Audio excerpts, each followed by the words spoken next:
జీవించగలిగితే, దేవుని వాక్యాన్ని సారముగాను బ్రతకగలిగితే, దేవుని వాక్యాన్ని సారముగాను ముందుకు సాగగలిగితే, దేవుని వాక్యాన్ని సారముగాను కానీ ముందుకు వెళ్ళగలిగితే దేవుడు నిన్ను బ్రతికిస్తాడు. దేవుడు నిన్ను మంచి స్థితిలో దేవుడు ఉంచుతాడు. అనేక రకాలుగా దేవుడు నీ కుటుంబాన్ని ఒక ఉన్నతమైన స్థితిలో ఉంచడానికి దేవుడు సిద్ధంగా ఉన్నాడు. ప్రియమైనటువంటి దేవుని బిడ్డలారా, నీ కుటుంబంలో అనేక సమస్యలను దేవుడు తీర్చిదిద్దడానికి సిద్ధంగా ఉన్నాడు.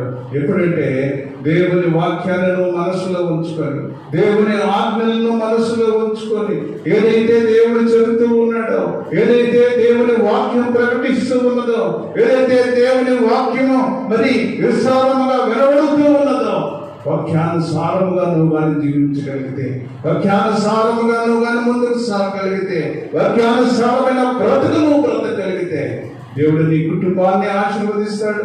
నీ బిడ్డలను దేవుడు ఆశీర్వదిస్తాడు. నీ కలిగిన సంతానాన్ని దేవుడు ఆశీర్వదిస్తాడు. నీ కలిగిన సమస్తాన్ని కూడా దేవుడు ఒక విస్తారమైన దేవులతో దేవుడు ఆశీర్వదించడానికి సిద్ధంగా ఉన్నాడు.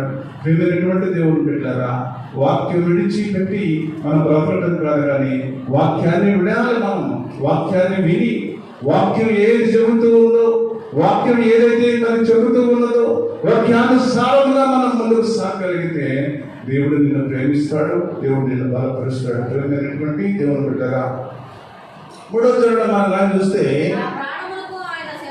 నా ప్రాణమునకు ఆయన సేద తీర్చుచున్నాడు, తన నామమును బట్టి నీతి మార్గములో నన్ను నడిపించుచున్నాడు.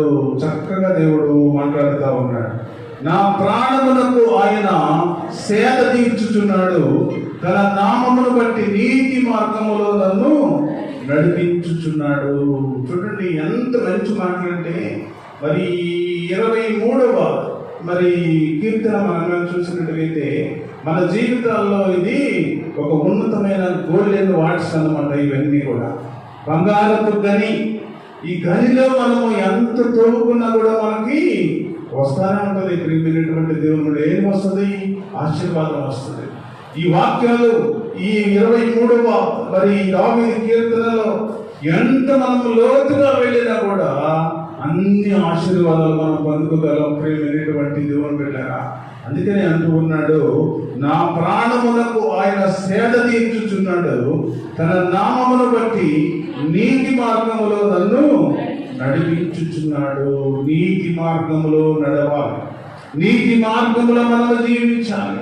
నీతి మార్గములో మనం బ్రతకాలి. ప్రియమైనటువంటి దేవుని బిడ్డలారా, అందుకని యోబును గురించి అంటాడు, అతడు